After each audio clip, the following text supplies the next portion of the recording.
The future development of Fort Monroe is slowly but surely taking shape. I'm your Hampton neighborhood news reporter Cole Transtad at the historic site where recently developers from around the world have been visiting.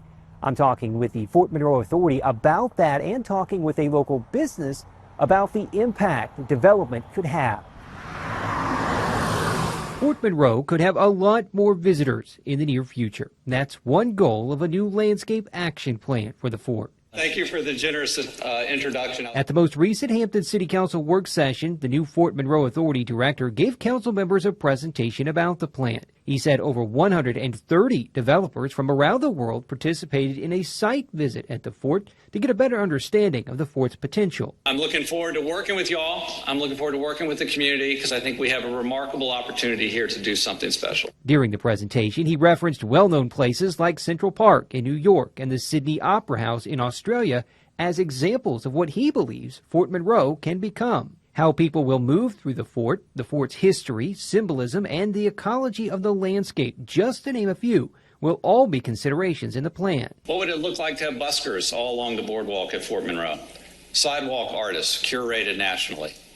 Contemporary art, thinking about that floating possibly in the moat as a temporal exhibit that comes and goes. And just make sure everything is lined up in here. All of that could help increase the impact the fort is already having. Marlo Blount owns Native Soul Bar and Market in Phoebus, a few minutes from the fort. I've noticed a big pickup in traffic. A lot of people have stopped through here, either on the way to Fort Monroe or leaving Fort Monroe. Part of the goal of the Landscape Action Plan is also to spur new business development.